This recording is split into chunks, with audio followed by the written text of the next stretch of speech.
Abra sua Bíblia, por gentileza, no livro de Salmos, no Salmo 56, no versos 8 e 9, Salmo de número 56, versículos 8 e 9. Louvado seja o nome do Senhor Jesus. Salmo de número 56, versículos 8 e versículo de número 9. Quando você encontrar, diga amém. Diz assim a palavra do Senhor: contaste os meus passos quando sofri perseguições. Recolhe as minhas lágrimas no teu odre. Não estão elas inscritas no teu livro? No dia em que eu te invocar, os meus inimigos baterão em retirada. Uma coisa eu sei, que Deus é por mim. Contaste os meus passos quando sofri perseguição. Recolhe as minhas lágrimas no teu odre. Não estão elas inscritas no teu livro? No dia em que eu te invocar, os meus inimigos baterão em retirada. Uma coisa eu sei, que Deus é por mim. Pai, te damos graças porque o Senhor é bom e a tua misericórdia dura para sempre. Te damos graças porque o Senhor é bom e até aqui o Senhor nos ajudou. Receba o nosso louvor, receba a nossa adoração. E através, Deus, da tua palavra, nós te pedimos, traga luz ao nosso entendimento, traga vida e virtude ao nosso coração. Espírito de Deus, fala conosco de uma forma compreensível. Leva-nos ao ambiente do entendimento desta palavra que ministrada será. E por essa palavra, Espírito Santo, nos faz ver o que não estávamos vendo. Nos faz compreender o que não estávamos compreendendo. A fim de que nós venhamos, de uma vez por todas, diante de Ti, ó Pai, nos posicionar. Receba o nosso louvor, a nossa adoração. Perdoa o meu e os pecados de cada um dos meus irmãos. E através dessa palavra, Deus, nós te pedimos, fale conosco, Deus. Ministre ao nosso coração. Em nome de Jesus. Amém e amém. Graças a Deus. Graças a Deus. Tome o seu assento. Aleluia. Queridos, nós estamos diante de mais um dos muitos salmos que foram escritos por Davi. E Davi é alguém que nos constrange em todos os aspectos da sua vida. Quando errava, quando acertava, quando se angustiava. A postura de Davi é sempre surpreendente, é sempre inspiradora, uma vez que ele tem reações que muitas das vezes destoam em muito das reações que nós teríamos caso estivéssemos vivenciando a mesma circunstância que ele vivenciava. Não é à toa que Deus vai chamar esse homem de um homem segundo o seu coração. E Davi está aqui vivendo um dos momentos mais angustiantes da sua vida. O contexto que serve de enredo para esse salmo, que na realidade é uma canção, não é nada agradável ou satisfatório aos olhos dos humanos. Davi está vivendo um momento muito difícil, porque ele está dentro de uma implacável perseguição de Saul. Saul como que ignora todos os adversários de Israel, e volta toda a sua atenção e todas as suas forças contra a vida de Davi, ao ponto de designar o seu exército à caça desse homem, ao ponto de recompensar alguém que pudesse lhe dar informações a respeito de Davi. E Davi, diante dessa situação, ele decide ir para Gate, a cidade dos filisteus. Isso você vai encontrar ali em 1 de Samuel, capítulo de número 21, a partir do versículo de número 10. Só que entrando em Gate, os homens de Gate pegam a Davi, levam ele até o rei e dizem: não é esse o Davi que as mulheres cantavam, Saul matou milhares e Davi dezenas de milhares? Quando Davi ouve isso, ele percebe que de alguma forma ele corria risco. É no capítulo 22 de 1 Samuel, do versículo 1 em diante, Davi se vê obrigado a se passar como louco, como alguém que estava fora do seu juízo, da sua sanidade, para que então ele não fosse preso e morto, condenado.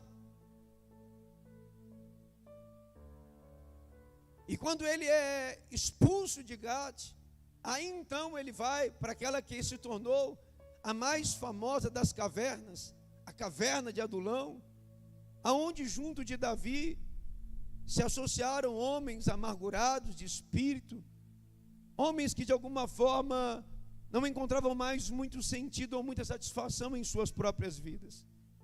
Mas nesse contexto de perseguição, de angústia e de certa insegurança e de incerteza, Davi escreve esse salmo.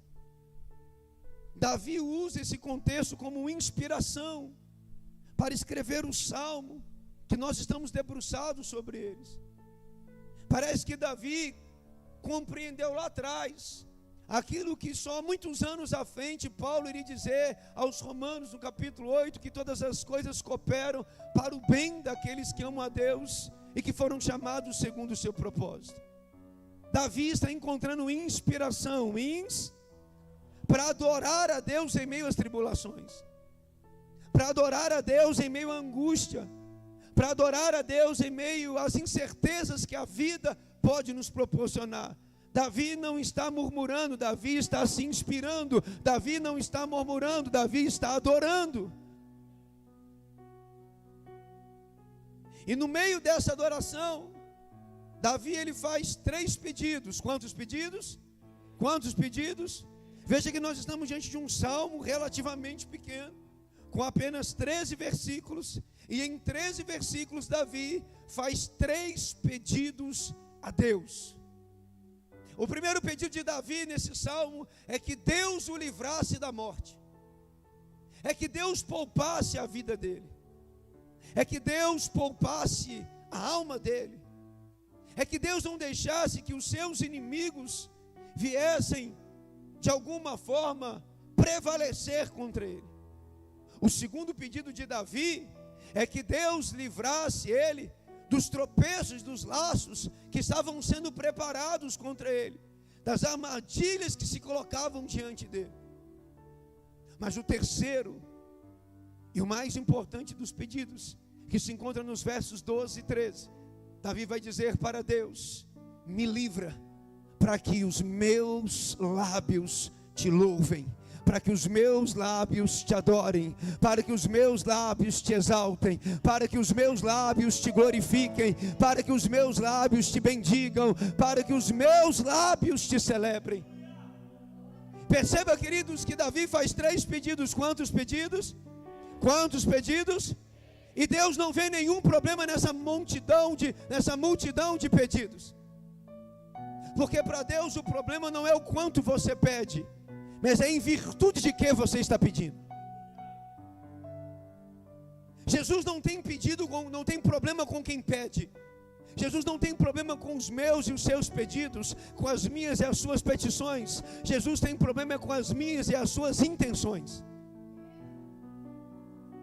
Porque Davi diz: Deus me livra da morte, me livra dos laços e dos tropeços, mas eu estou te pedindo, me livra para que eu adore o teu nome, para que eu exalte o teu nome, para que eu glorifique o seu. Então Deus não quer saber o que você está pedindo, isso não é problema para Ele. O que interessa para Deus é por que razão nós estamos pedindo.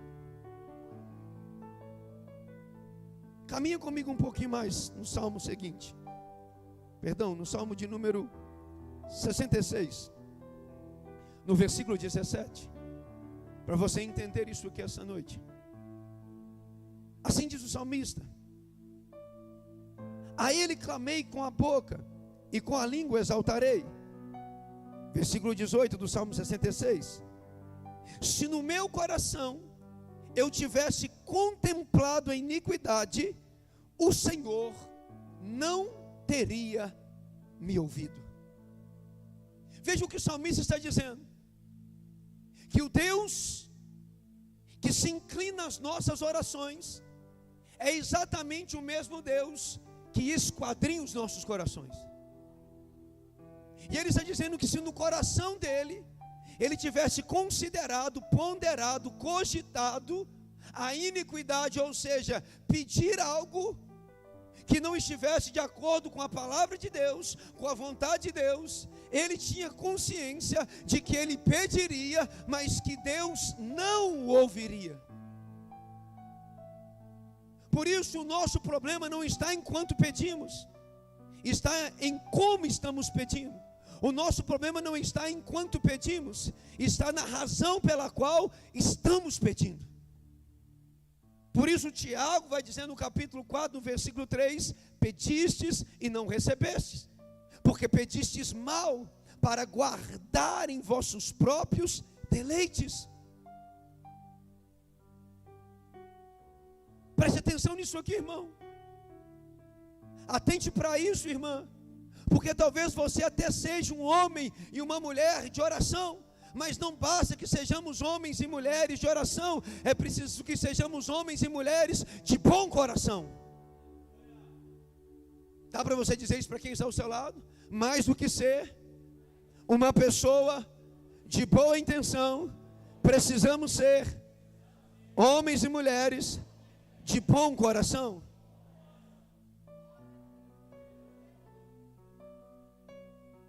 Porque se Deus contemplar os nossos corações e ver soberba, se Deus contemplar os nossos corações e ver vaidade, se Deus contemplar os nossos corações e ver egoísmo, egocentrismo, então Deus ouvirá, mas não responderá às nossas orações. Então só mais uma vez para esse irmão que é crente, não esqueça, diga para ele, não basta ser homem de oração, tem que ser homem de bom coração.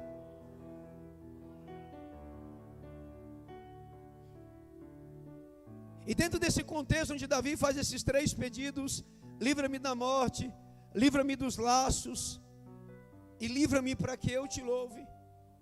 Davi nessa estrofe, que se contempla os versículos 8, 9, 10 e 11, mas mais em especial nesses dois versículos que nós acabamos de ler, Davi pondera assuntos de extrema importância para as nossas vidas. Porque o versículo 8 ele vai dizer: contaste os meus passos, contaste os meus.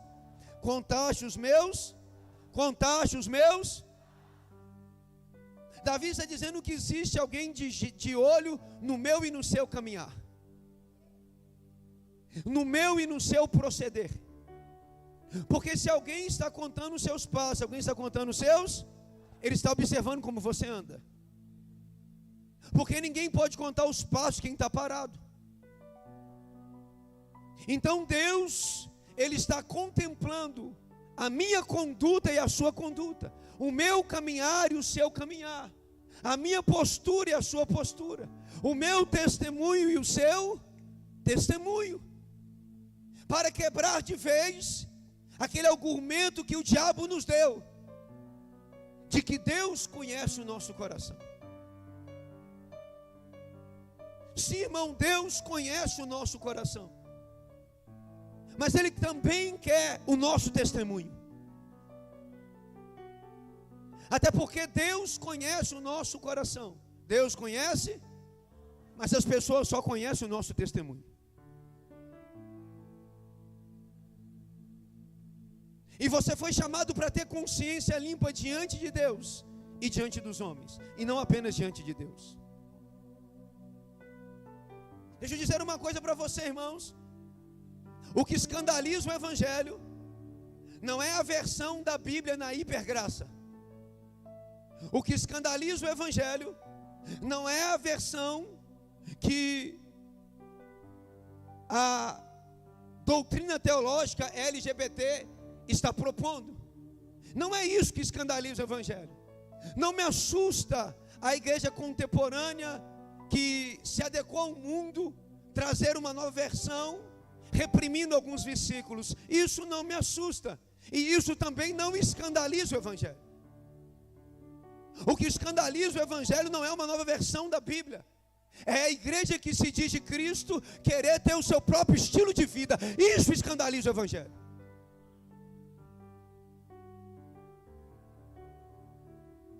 Nós estamos muito preocupados com a igreja que de alguma forma se diz acolhedora.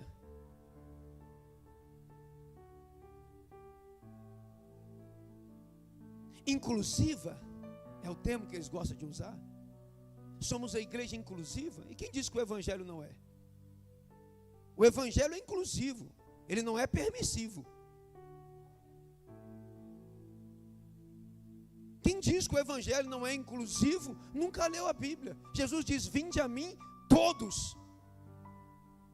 Ele não fez acepção de pessoas. Ele não fez acepção de cor. Ele não fez acepção de crédulo. Ele não fez acepção em momento algum de sexo. Ele não fez nenhuma acepção de condição financeira ou intelectual. Ele diz: todos podem vir. Só que esse mesmo Evangelho que inclui, também transforma. Por isso ele é inclusivo, porque ele é poderoso para transformar o mais vil pecador no homem mais santo, na mulher mais pura, no homem mais reto e na mulher mais íntegra. Irmão, se alguma coisa não é inclusiva, é porque ela não tem poder de transformar. Se o Evangelho não fosse inclusivo, ele não era suficiente.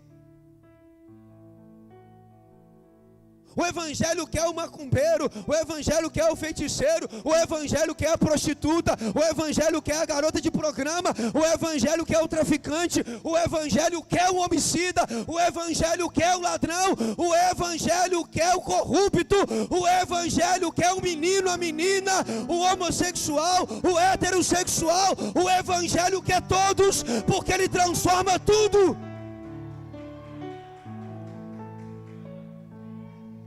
Quem não quer pode ser a igreja evangélica, mas o Evangelho quer. Porque para muitos o Evangelho é loucura, mas para nós ele é o poder de Deus. E operando Deus, quem impedirá? Quando Deus opera, o travesti volta a ser homem. Quando Deus opera, a lésbica volta a ser mulher. Quando Deus opera, o homossexual volta a ser hétero. Quando Deus opera, a prostituta vira virtuosa. Quando Deus opera, o traficante vira trabalhador. Quando Deus opera, o adúltero fica fiel.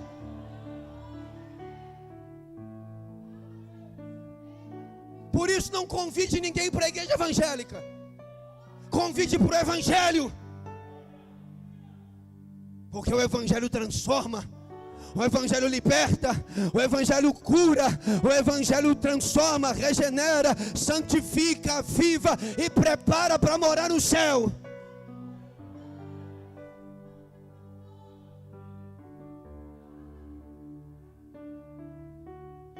Aleluia. Acho que eu me empolguei. Aleluia. Entende isso aqui nessa noite, querido? Porque o que está escandalizando o Evangelho, meu irmão, é a nossa conduta, é a nossa postura, é o nosso testemunho, E o salmista Davi está dizendo que Deus está de olho nisso. Deus está de olho nos meus passos, nos seus passos, no meu comportamento, no seu comportamento. E a minha pergunta é: qual tem sido a nossa conduta? Como nós estamos nos conduzindo pelos ambientes em que Deus tem nos colocado? Qual é a nossa conduta profissional? Qual é a nossa conduta colegial, estudantil, intelectual? Qual é a nossa conduta eclesiástica? Qual é a nossa conduta social?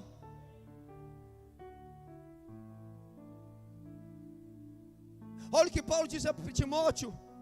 Em 1 Timóteo capítulo 3, Paulo diz assim: Timóteo, dê bom testemunho aos de fora, para que não caiamos nas armadilhas do diabo.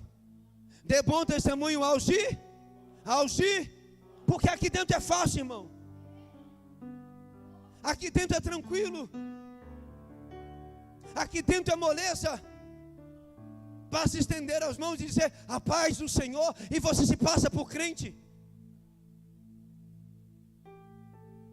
Basta vestir uma roupinha mais ou menos, e você se passa por crente. Basta fechar os olhos e levantar as mãos e dar um calafrio, e você se passa por espiritual. Mas Paulo está dizendo: Timóteo, os de fora têm que te respeitar. Os de fora têm que respeitar o seu testemunho, a sua conduta. Timóteo, tem que gritar o evangelho para os de fora. Pastor, e como que eu consigo dar um bom testemunho de crente? Põe para mim em 1 Pedro capítulo 2, por gentileza, no versículo 11.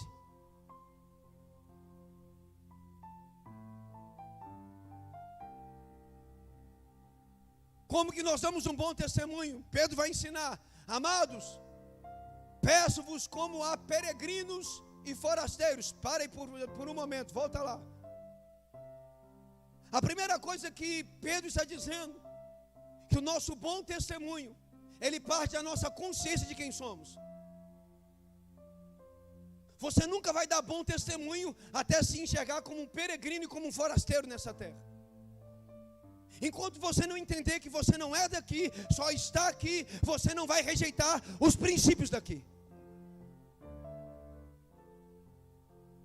Quando Paulo faz aquele pedido em Romanos 12, no capítulo 1 e 2, capítulo 12, versículos 1 e 2, quando ele diz: rogo-vos, irmão, pelas compaixões de Deus que é em Cristo Jesus, que não vos conformeis com esse mundo, mas que transformai-vos pela renovação da vossa mente, essa é a mente que Paulo está apontando.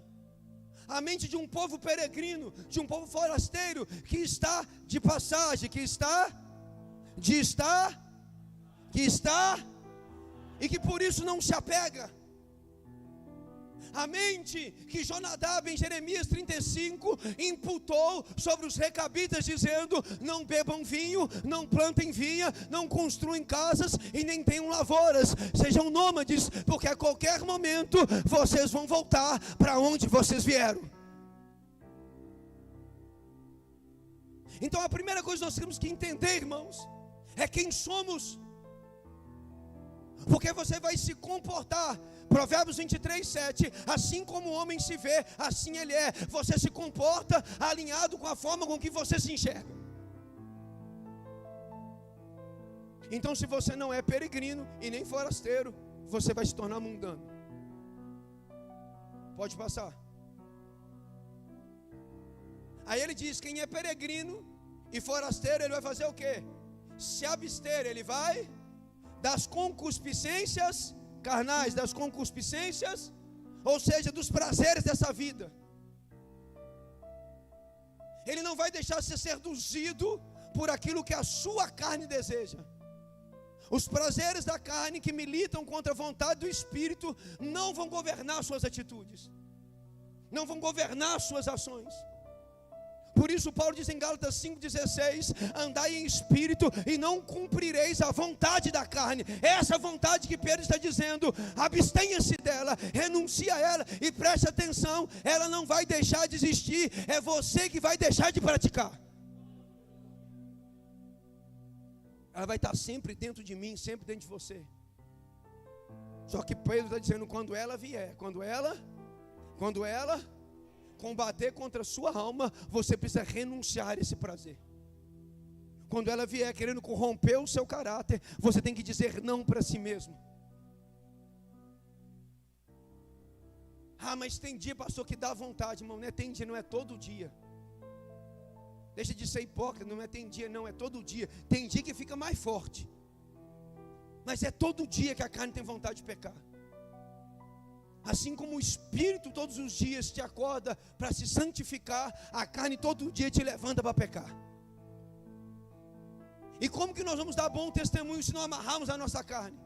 Se não repreendemos a nossa carne, se não negarmos a nossa própria vontade? Afinal de contas, esse é o requisito para seguir a Jesus: tomar a sua cruz, negar a si mesmo. Negar a si mesmo é negar a vontade da sua carne. Se nós não estamos negando a nossa carne, nós estamos escandalizando o Evangelho. Prossegue, por gentileza. Tendo o vosso viver, tendo o vosso proceder, o vosso testemunho, a vossa conduta, o quê? Honesta entre quem? É para ser luz em meio às trevas. É para ser limpo em meio à sujeira. É para ser íntegro no meio daqueles que não são. É para ser honesto no meio daqueles que não são. É para ser justo no meio daqueles que não são. É isso que é dar bom testemunho.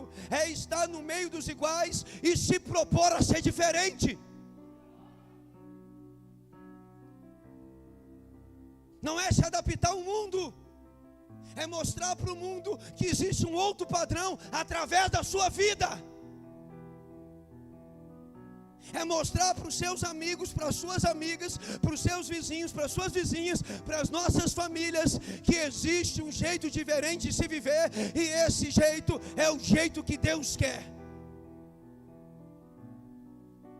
Para que sejais honestos para que naquilo em que falam mal de vós, falam mal, segura aí, falam mal. Você percebe que tem gente falando mal da igreja há muito tempo? Então por que todo esse mimimi? Então por que todo esse dói-dói até hoje? Você não é o primeiro que estão falando mal de você. E o problema não é se estão falando mal. O problema é se tem razão do que estão falando. Porque podem falar mal de nós, irmão. O que eles não podem é provar o que estão falando.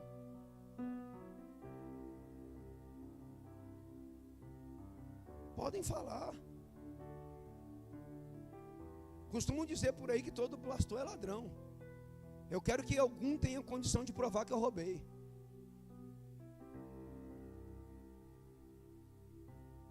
Porque para colocar todo mundo no mesmo saco, tem que certificar que todo mundo tem o mesmo caráter. Então quando falam que todo pastor é ladrão, bom, eu disse todo mundo menos eu. Pelos outros eu não respondo, mas de mim eu dou conta. Você tem que entender isso aqui, irmão. Vão falar mal de você. E Jesus disse: quando falar mal de você, quando falar mal, não é para você comprar uma caixa de lenço, é para você comprar uma caixa de foguete. Alegrai-vos quando vos perseguirem e dizer que todo mal por conta de vós é por causa do meu nome. Dê uma festa, solte foguete, porque assim perseguiram os profetas que foram antes de você. Então diz, irmão, esquece o lenço e compra o foguete, mas sem barulho por causa dos animais, tá? Só os de fogos de artifício. Não pode ter estouro, não. Senão os protetores de animais vão vir aqui parar na porta e falar que eu estou incentivando. Esse povo já não gosta, né? De uma brecha. Então você vai lá e só compra os de fogos, irmão. Só que eles fazem luzinha. Vai falar, o cajado está mandando soltar foguete. É inimigo dos animais. Esse povo não tem o que fazer. Mas Jesus está dizendo, esquece os lenços. Esquece o mimimi. Esquece a opressão, a depressão. E faça uma festa. Porque Porque se estão falando de mal e não pode provar, é sinal que o seu testemunho é bom. Agora, se estão falando mal e pode provar, é sinal que o seu caráter não presta.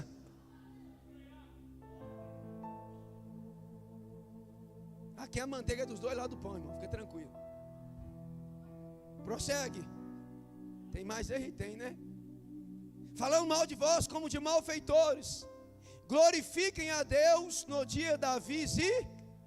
No dia da visita, vai. Acabou.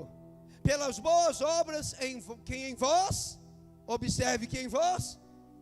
E quando o ímpio olhar para a sua vida, ele só tem direito de ver duas coisas. Quantas coisas? Quantas coisas? Uma, Deus, e a outra, a boa obra que Ele faz através da sua vida. Porque não é a sua réplica e nem o seu direito de resposta, é a sua obra que vai calar a boca de quem fala de você. Deus não mandou você discutir com ninguém, muito menos com ímpio. Ele mandou você calar a boca do ímpio, ficando em silêncio e botando a sua mão para fazer as boas obras que glorificam a Deus. Pedro está dizendo: é assim que você tem bom testemunho, Timóteo, diante dos ímpios. O testemunho que Paulo pediu para que você tivesse, é assim que você alcança. É ficando em silêncio quando estão falando de você, mas respondendo com aquilo que as suas mãos estão produzindo, as boas obras que glorificam a Deus. Então preste atenção que no versículo 8, Davi está dizendo: Deus está de olho no meu e no seu testemunho, Deus está de olho na minha e na sua conduta, Deus está de olho no meu e no seu proceder, e Ele vai retribuir cada um de nós segundo as suas obras. A pergunta é: isso te alivia ou te preocupa?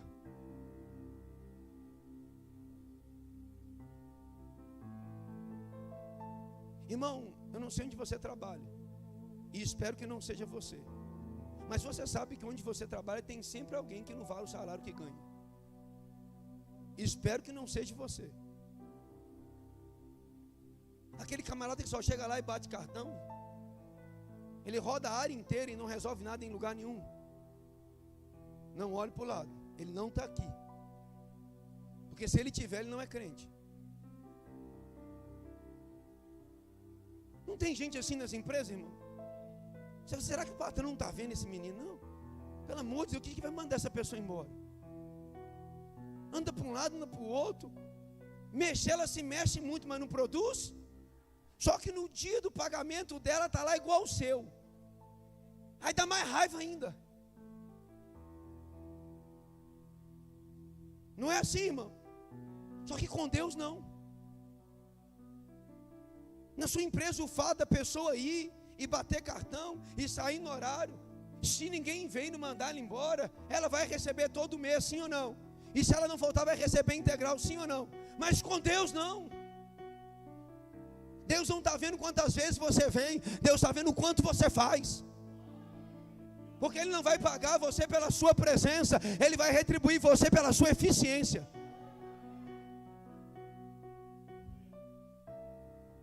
E é aí que vai ter muita surpresa naquele dia. Porque você nunca faltou de nada, mas nunca foi eficiente em coisa alguma. Ele está olhando o nosso proceder, irmão. Ele está olhando o nosso caminhar. Você ainda está aqui, diga amém. Nós vamos devagarzinho, são só 2 versículos. Contaste os meus passos quando sofri perseguições. E preste atenção, irmão, que Deus está avaliando Davi no pior momento da vida dele. Não é no momento em que tudo está bom. Não é no momento que o vento está soprando favoravelmente. Porque nesses momentos é mais fácil ser crente. Nesses momentos é mais tranquilo dar bom testemunho. Quando a lata está cheia, quando tem cascai no bolso, quando os filhos estão saudáveis, as notas dos meninos estão boas, quando o tanque do carro está cheio, a dona Maria está dando um beijinho, chamando de meu amor, e o marido olhando e chamando de meu bem. Pensa numa época boa para ser crente. Mas Davi disse não. Ele não apenas contou os meus passos nos dias bons, Ele também me contemplou nos piores momentos da minha. Por quê? Porque nós gostamos de usar momentos ruins para tentar justificar testemunhos maus. Não é porque estava com a cabeça quente. Não, você não estava de cabeça quente, irmão. Nós estávamos de coração vazio. Porque não tem problema a cabeça esquentar. O que não pode é o coração esvaziar da palavra de Deus. Porque a cabeça pode esquentar, a cabeça pode, mas o coração fala, a boca fala do coração.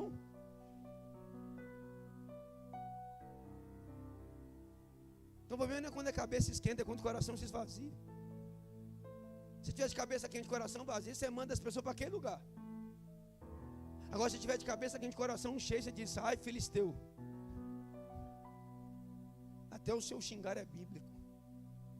Volta para o Egito, Faraó.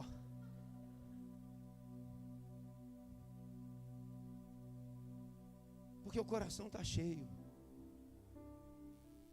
E Deus está nos avaliando, irmão. Versículo de número 8 ainda. Ele recolhe as minhas. Ele recolhe as minhas. Ele recolhe as minhas. As minhas.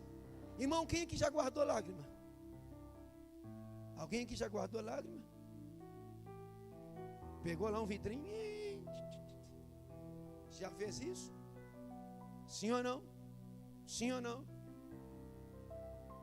Porque essa não é uma cultura nossa. Os povos mais antigos tinham essa cultura de guardar lágrimas. E eles choravam, principalmente diante de luto, de velórios. Eles guardavam aquelas lágrimas, colocavam dentro de um recipiente e enterravam ao lado da sepultura, uma forma de homenagear. Só que via de regra a gente, né? Os mais vacaiados.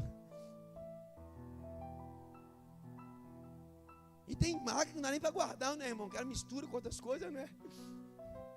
Aí que não dá para guardar mesmo. Só para quebrar o gelo, você está muito tenso. Não só está no versículo 8. Mas ninguém guarda lágrimas, sim ou não? Não, ela molha a camisa, guarda. A fronha costuma guardar por um tempo. Você faz aquela poça na fronha. Mas fileiro da festa, daqui a pouco nem a fronha quer. Mas Davi disse: Deus guardou as minhas e registrou no seu livro. Irmão, Deus fez uns trem esquisitos. Porque a Bíblia diz que Deus não esquece. Aliás, Ele mesmo diz que Ele não esquece. Ele falou em Isaías: ainda que uma mãe que amamenta se esqueça do teu filho, eu todavia não me esquecerei de ti, diz o Senhor. Eis que te tenho guardado na palma das minhas. Irmão, Deus não esquece, Deus não? E se Ele não esquece, então por que Ele anota?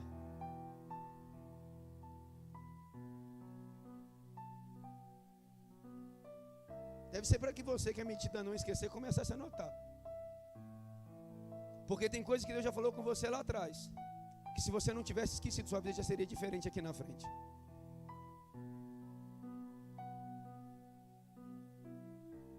Tem gente aqui que o problema entre você e a sua promessa é a sua amnésia. Você se esqueceu do que Deus te falou.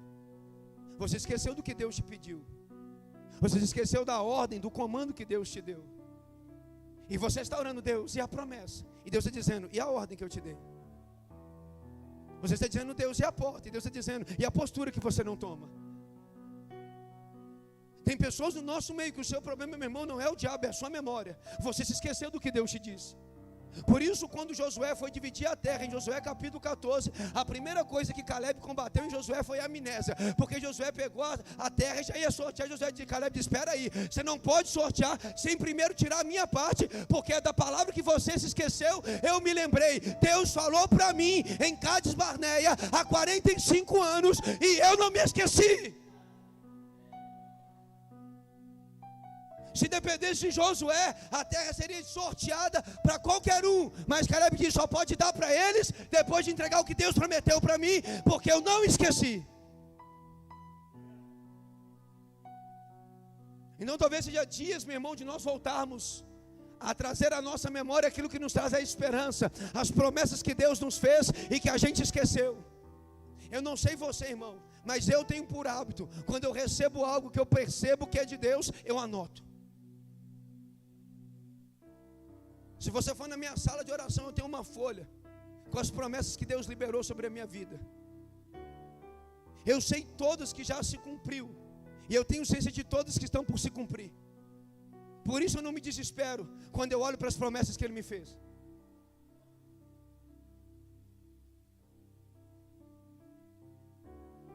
Porque se você não perde a promessa, meu irmão, você não se apressa.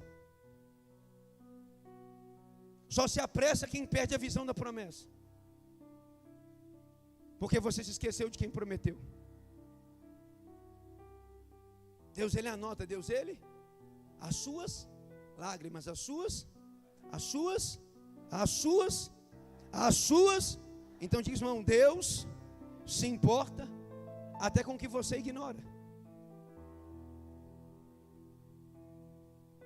Irmão, Deus é tão detalhista, mas tão detalhista, que Ele se deu o trabalho de contar os fios de cabelo da sua cabeça.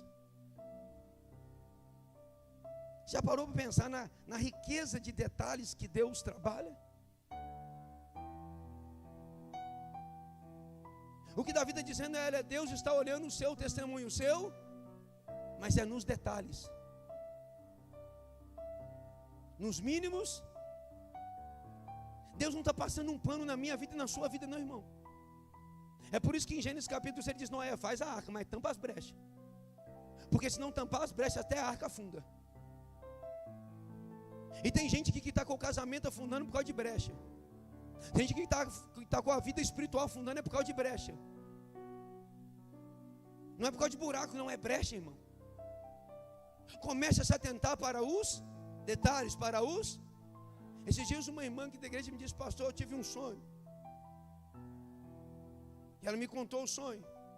Disse, pastor, eu sonhei com algumas vasilhas assim, tinha tampa, outras não tinha. E que eu estava organizando todas elas, e que algumas ficaram sem tampas. E que de repente algumas pessoas chegaram e começaram a me ajudar. Mas no mesmo momento, no outro cômodo, tinha a minha filha que estava ali, também organizando os brinquedos dela. E eu não entendi, pastor. E do lado de fora da minha casa havia como se fosse línguas de fogo que não entravam na minha casa. E como que batessem na parede, na janela, mas não entravam. Eu disse, filho, está tão claro quanto a luz do sol do meio-dia. É Deus dizendo para você, põe sua casa em ordem. E para de levar na brincadeira aquilo que para Deus é sério. Porque o avivamento que você está pedindo está impedido pelas brechas que você deixa. Tem um fogo de Deus querendo vir sobre nossas vidas. Tem um derramar de glória de Deus querendo vir sobre nós. Mas todas as vezes que Deus olha para a minha vida e para a sua vida, o que Deus tem encontrado são altares fendidos, são altares rachados. Então Ele está retendo fogo até que a igreja tape as brechas. Porque aquilo que você leva na brincadeira, Deus leva a sério. Aquilo que para você não importa, para Deus é de fundamental importância.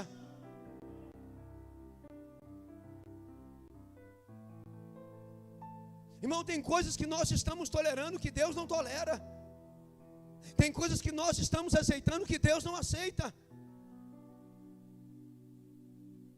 Nós temos que tomar muito cuidado nesses dias em que tudo está se tornando subjetivo. Cuidado com a subjetividade das coisas. Cuidado com a forma pessoal de interpretar as coisas.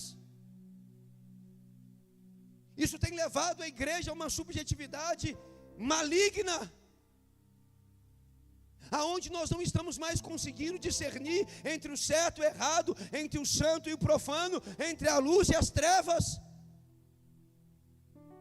E Davi está dizendo aqui, Deus escolheu cada uma das minhas lágrimas, Deus se atentou a cada detalhe.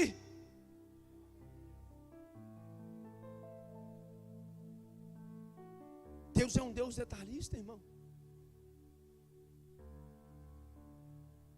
Olhe para o seu corpo e veja quanto Deus é detalhista, irmão. Olha o cuidado de Deus de colocar uma sobrancelha em você, um cílio nos seus olhos. Tudo isso como um detalhe de proteção para a sua visão.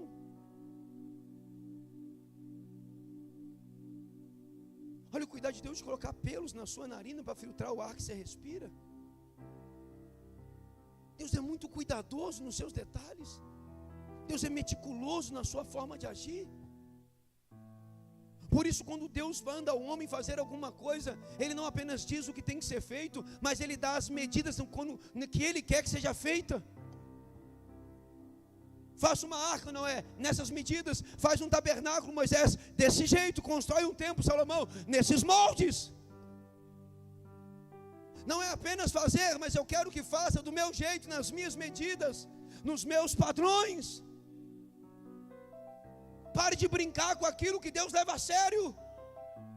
Ah, pastor, mas é só uma brincadeira. Pode ser uma brincadeira para mim, para você, mas para Deus não é.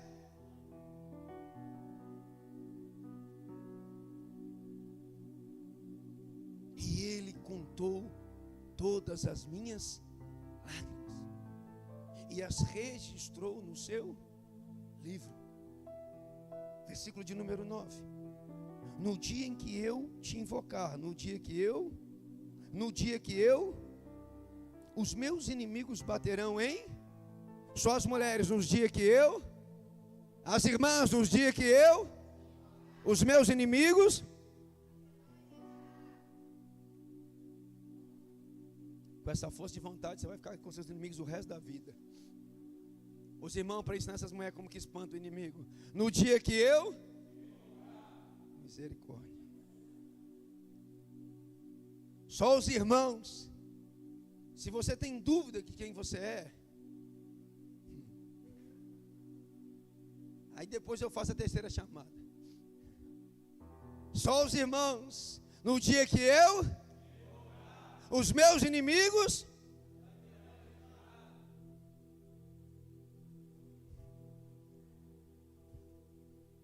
eles não sabem o que falam, sim.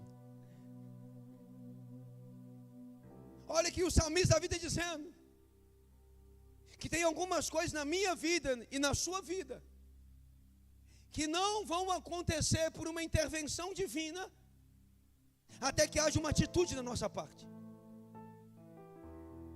O que Davi está dizendo que em outras palavras é, no dia em que eu me posicionar, no dia que eu tiver uma atitude, algumas coisas vão acontecer na minha vida.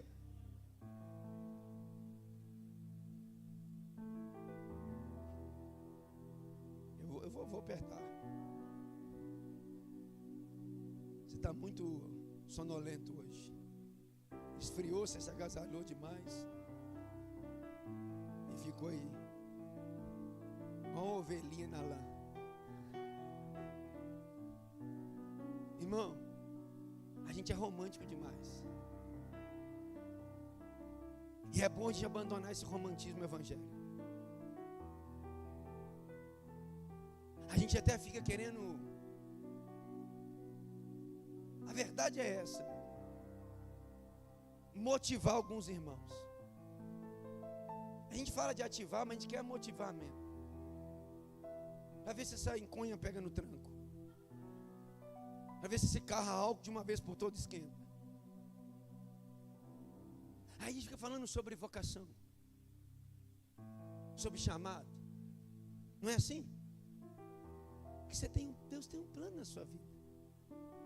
Deus tem uma chamada para você.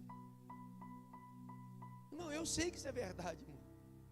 Mas eu posso falar uma verdade nessa noite? Uma outra verdade? Sim ou não? Antes de um plano, de um chamado, Deus tem uma ordem para você. E para cumprir uma ordem, não precisa de saber nem o plano, nem o chamado. Só tem que ter uma atitude. Jesus falou assim: ide por todo mundo pregar o evangelho a toda. Todo aquele que crê e for batizado será. Quem não crê e não batizar já está. Então ele deu uma ordem, deu uma. Então esquece o chamado. E vai cumprir a ordem. Vai que cumprir na ordem, você descobre o seu chamado.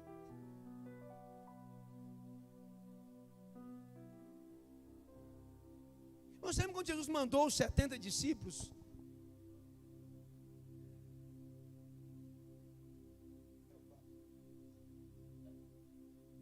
lembra quando Jesus mandou de 2 em 2, sim ou não? Eles voltavam falando que expulsamos demônios, curamos enfermos. Não foi assim? Sim ou não? Irmão, se você não veio, tudo bem, mas se você está aqui, me ajuda. Eles voltaram tudo felizes, expulsamos demônios, curamos enfermos, operamos sinais, prodígios e maravilhas. Não foi assim? Sim ou não? Então todos os 70 que foram enviados viram sinais, prodígios e maravilhas, sim ou não? Porque eles foram debaixo de uma ordem, debaixo de uma, não foi de um chamado.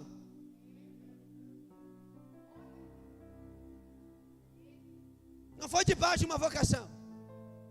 É minha vocação. Meu chamado. Não. Primeiro eu sou debaixo de uma. Agora lá em Atos capítulo 6, Pedro descobre o chamado. Depois de cumprir uma ordem. Ele diz, olha, levanta 7 mãos para entregar a cesta básica, porque esse chamado não é meu. O meu chamado é oração e palavra. Quando você descobriu isso, Pedro? Quando eu obedeci a ordem. Vai, cura os enfermos, liberta os cativos e prega o evangelho. Quando eu cumpri essa ordem, eu descobri o meu chamado. Porque o meu chamado não revela a ordem, mas a ordem revela o meu chamado. Vamos parar de romantizar, irmão. Quando eu clamar, quando eu me posicionar, quando eu tiver uma atitude, então Deus vai operar em mim, por mim e através de mim.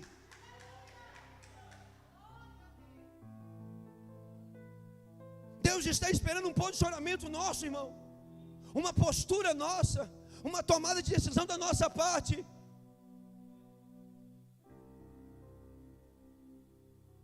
O que Isaías fez no capítulo 6? Eis-me aqui, envia-me. Deus só tinha dado uma ordem. A quem irá por nós? Nem falou o que ia fazer. Isaías disse, se tem uma ordem, tem alguém aqui disposto a cumpri-la. Só que nós queremos primeiro descobrir o chamado. Meu irmão, Deus não vai dar chamado para quem não obedece a ordem. Obedece a ordem, Deus te revela o chamado. Deus me mandou pregar, Deus me mandou. E eu saí para pregar. Depois ele disse, agora você vai pastorear, porque esse é o seu chamado. Eu disse, bom, bem gostava de pregar. Pensa num trem gostoso. Pregar.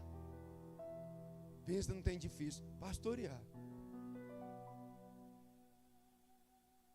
Mas é quando você obedece a ordem. Quando você se posiciona debaixo de uma ordem. Você descobre o seu. Como que Pedro descobriu que ele ia ser pescador de homens? Debaixo de uma ordem. Segundo a tua palavra. A ordem que o Senhor me deu. Porque pescar eu já não quero mais. Eu vou lançar a rede. E debaixo daquela palavra, debaixo daquela ordem ele lançou. Assim que ele lançou a rede, ele descobriu o chamado. Mesmo que você quer o chamado primeiro. Porque você nem quer cumprir o chamado, você quer o título que o chamado vai te dar. Porque se você quisesse cumprir o chamado, você estava obedecendo a ordem.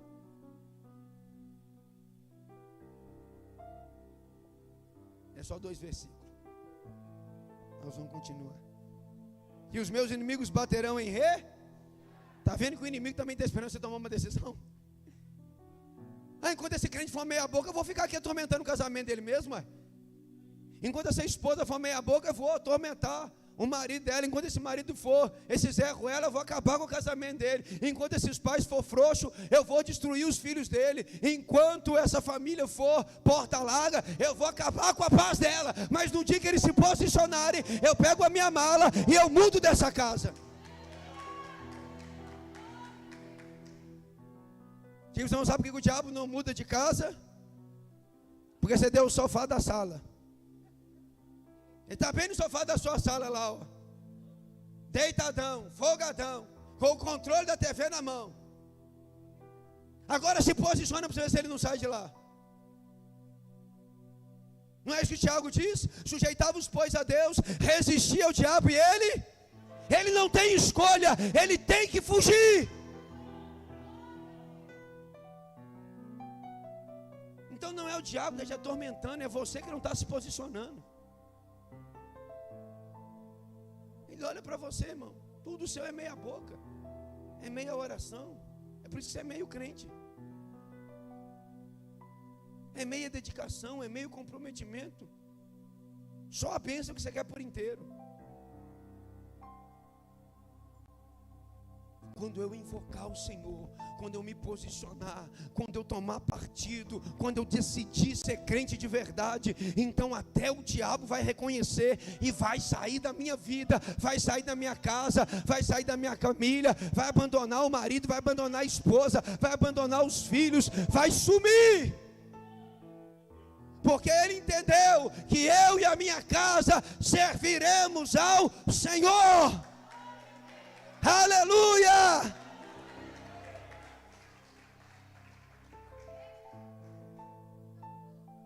Eu já vou terminar para você não ficar triste assim. Versículo 9. Uma coisa eu sei, uma coisa. Quantas coisas que ele sabia? Uau! Uma coisa eu, que Deus é. Uma coisa eu, que Deus é. Uma coisa eu, que Ele é.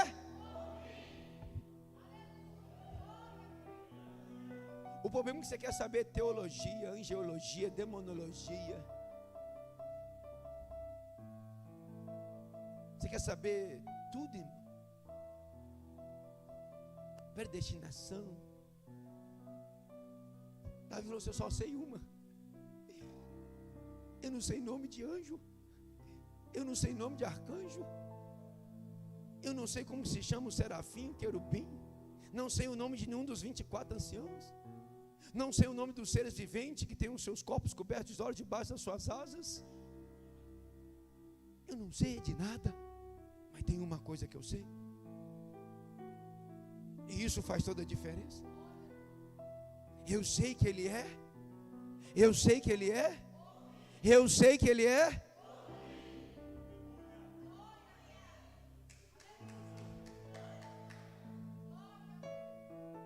Eu acho que se você soubesse isso, também teria batido palmas. Você também teria vibrado. O problema é que você pensa que Ele é, mas no fundo você não sabe. Irmão, Davi está dizendo que ele está numa perseguição, ele está numa. Vamos voltar para o contexto, talvez você vai entender isso aqui. Deixa eu desenhar. Davi está numa.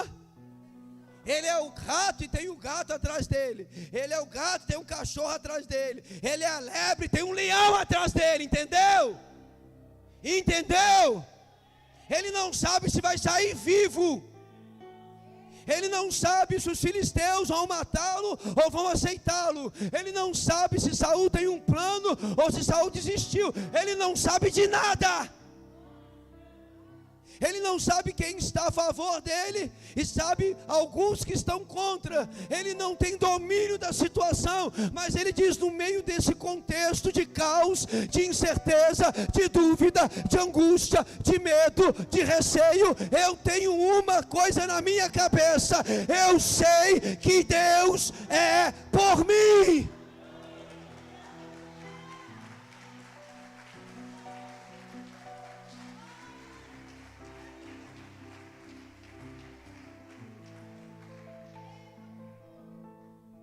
Já viu como que os pregadores gostam de enaltecer Golias? 2,95 m de altura. É Saul purinho, irmão. Isso é o espírito de Saul. Davi falou assim: eu quero enfrentar Golias. Eu quero enfrentar. O que Saul deu para Davi antes da armadura? O currículo de Golias. Ó, vou te falar uma coisa. Você não vai dar conta não. Pensa num cara que é campeão desde a mocidade. Começou a dar o currículo. Todo mundo que passou na frente desse homem, Davi, ele atropelou. Se Davi precisasse de motivação, tinha desistido ali na frente de Saul, irmão. Ó, vou logo te dizendo, tem 2,95 m de altura. A sua lança parece que tem um eixo de tecelão.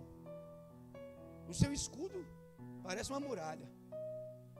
A sua armadura parece escamas de um crocodilo, é intransponível. Pensa na espada que aquele homem carrega, Davi. Sem contar que é tanta qualidade, virtude, que tem um cara só para carregar as armas dele. Não, Saul sabia tudo de Golias, sim ou não? Só que Davi sabia tudo de Deus.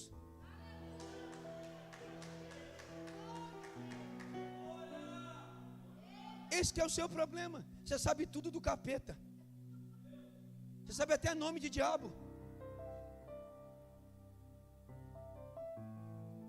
Você pode ser a pombagira, pastor. Isso é a pombagira purinha. Querendo pegar meu marido. Você é conhecedor do mundo das trevas.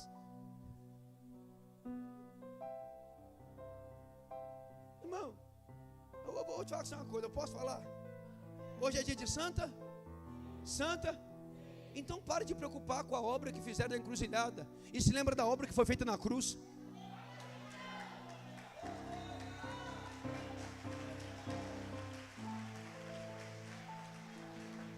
Só se preocupa com a obra de encruzilhada quem não sabe nada sobre a obra da cruz.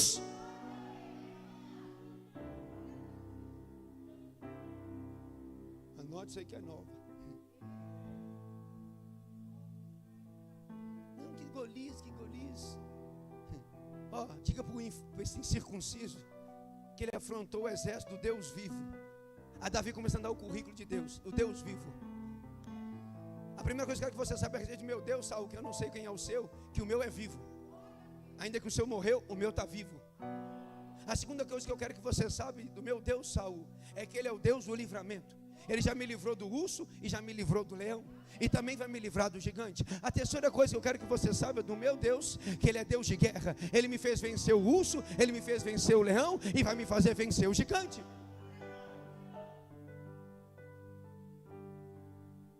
Tem Saul dando o currículo de Golias. E tem Davi apresentando quem é. E nessa noite quem é você? Davi ou Saul? E nessa noite quem você conhece mais? Do seu aliado ou do seu inimigo? Porque o seu medo revela o seu conhecimento do adversário, mas a sua confiança revela o seu conhecimento do seu aliado. 2 Reis capítulo 6, versículo 16. Põe aqui para mim, por gentileza. Vou ficar falando, senão você não aprende Bíblia. Põe aí para mim, 2 Reis 16, queridão.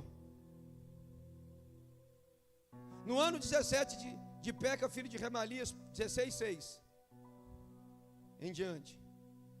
Naquele mesmo tempo, Rezim, rei da Síria, restituiu Elate, a Síria, e lançou fora de Elate os judeus, e os sírios vieram até Elate, e habitaram ali até o dia de hoje. E Acaz enviou mensageiros a Tiglat-Pilser, rei da Síria, dizendo: eu sou teu servo e teu filho, sobe e livre-me das mãos do rei da Síria. Deixa eu ver se é isso mesmo. 2 Reis 6:6. Não, é 6. Esse aí me quebra. 2 Reis 6. E disse o homem de Deus: onde caiu? Não pode ir mais adiante, vai lá no 14, para a gente ganhar tempo. Então enviou para lá cavalos e carros e um grande exército, os quais chegaram de noite e cercaram a cidade. E o servo do homem de Deus se levantou muito cedo e saiu. Se levantou muito? Viu, o servo de Deus levanta cedo.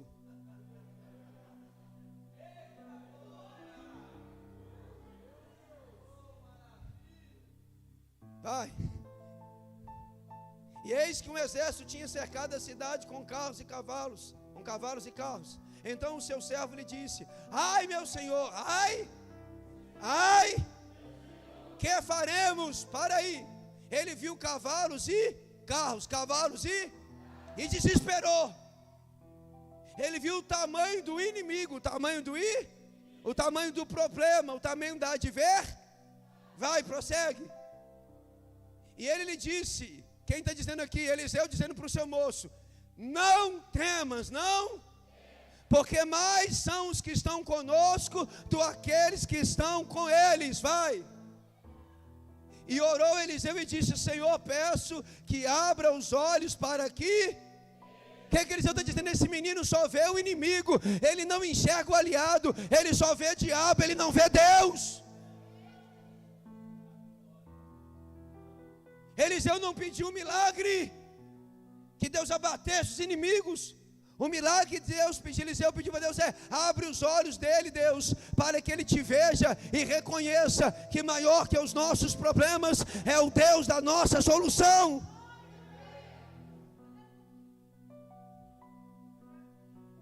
Jesus chega na casa de Marta e Maria, e Marta sabia de tudo. Marta sabia, Maria só sabia de uma coisa. E parece que Jesus gostou de quem só sabia de uma coisa. Marta sabia que tinha que lavar, passar, cozinhar e fazer o rango. Mas Maria sabia que só tinha que ficar nos pés. Então não é o quanto você sabe, é do que você anda sabendo. Não é sobre saber tudo, é só saber o que importa. E nessa noite de ceia, querido, Paulo disse que você tem que saber uma coisa. Você precisa saber o que esse ato representa.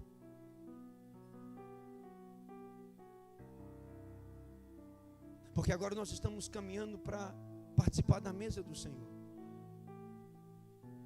E tem muita gente que, segundo Paulo, está fraco na fé, justamente porque chega nesse momento sem discernir onde está e do que vai participar. Davi disse: eu não quero saber de nada, porque eu já sei que Deus é por mim. Agora Paulo diz para mim e para você que nesse momento você não tem que saber de mais nada, a não ser que isso aqui representa para mim e para você.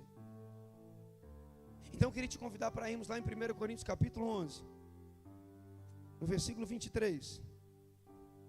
E a gente já vai terminar para a gente poder ceiar.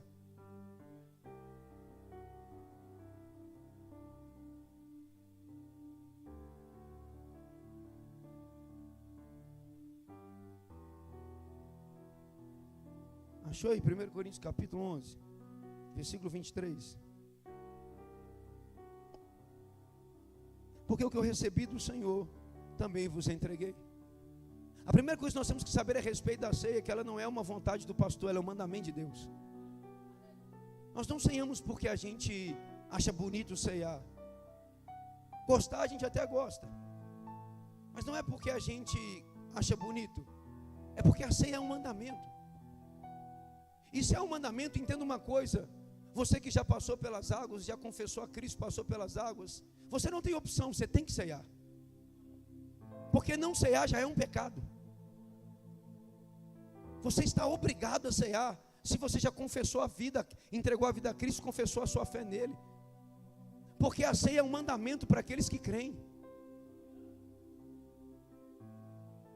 Você não pode entrar neste ambiente e participar da celebração. Irmão, nunca foi sobre ser digno, foi sobre participar dignamente, é diferente. Ninguém vai ceiar porque é digno, mas o que Paulo pede é que a gente ceie de forma digna. Então a primeira coisa que você tem que entender é que você não tem opção. Hoje eu não vou ceiar. Quem te deu esse direito?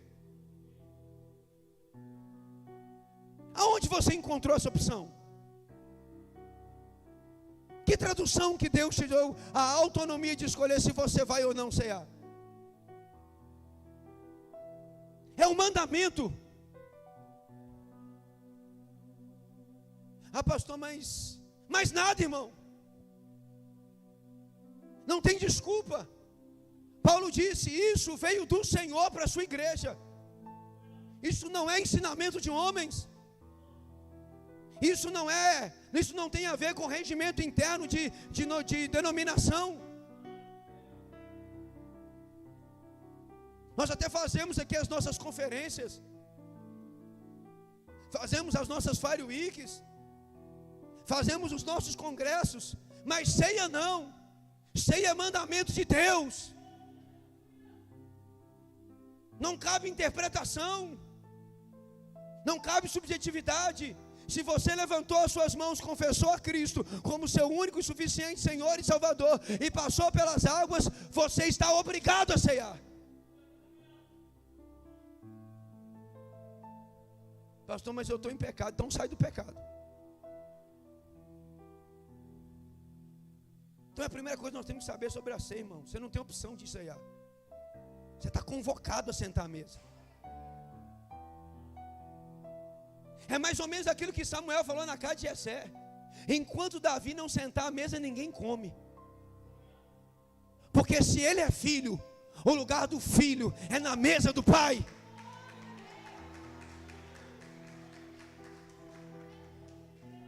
Porque se você se diz filho e não ceia, você é bastardo. Você é primo, sobrinho, parente, distante, mas não é filho. Porque o pai quer os filhos na mesa. Você ainda está aqui? Você achou que ia ficar só lá nos 2 versículos? Inocente, sabe de nada. Versículo de número 24: tendo graças, partiu e disse: isso é o meu corpo, que é dado por vós, façam isso em memória de mim.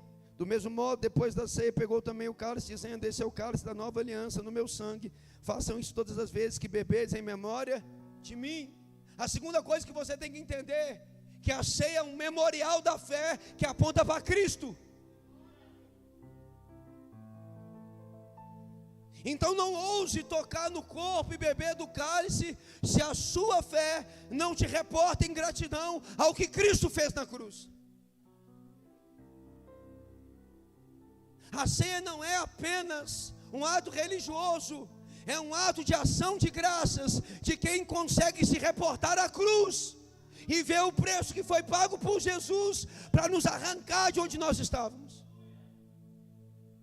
Por isso a ceia te faz enxergar em 3 tempos, em 3: no passado, no presente e no futuro. No passado, para você ver o que Ele fez e quem você era. No presente, para você lembrar do que Ele fez, mas todavia ver como você se tornou. E no futuro, para você ver o que Ele vai fazer e entender quem que você tem que se tornar. O momento da ceia, irmão, você tem que obrigatoriamente ver, enxergar a sua vida nesses 3 tempos: o que Ele fez e quem eu era. Porque só o que Ele fez transformou quem eu era em quem eu sou. Olhar para o tempo presente e entender que graças a Deus que eu não sou quem eu era, mas olhar para o tempo futuro e entender que eu ainda não sou quem eu deveria ser. Porque aquele que veio, Ele voltará. E enquanto Ele não volta, Ele me dá o presente de presente, para que eu possa me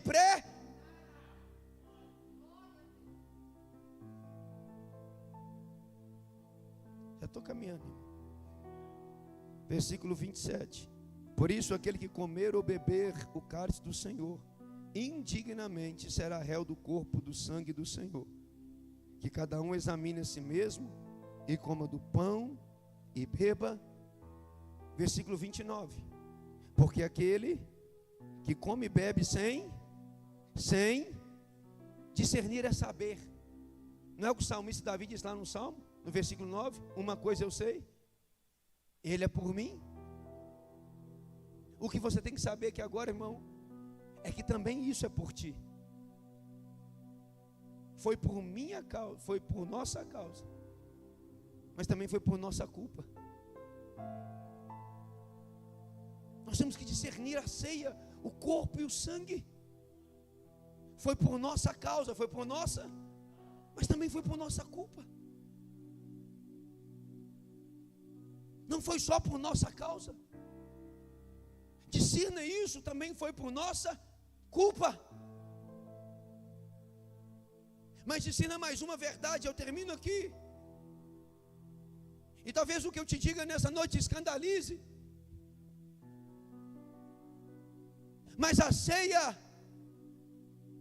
é principalmente um convite aos pecadores.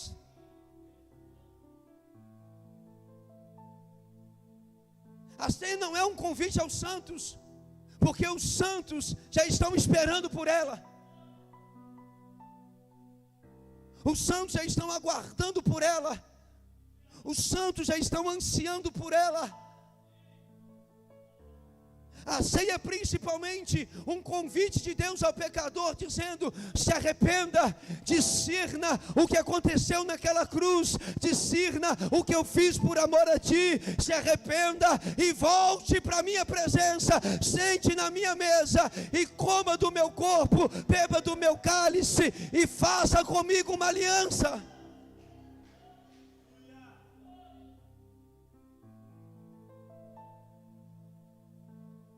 Deus não colocou a ceia como uma mesa de acepção. Deus colocou na ceia uma mesa de reconciliação. Por isso eu te disse que você está proibido de não ceiar se você é batizado nas águas.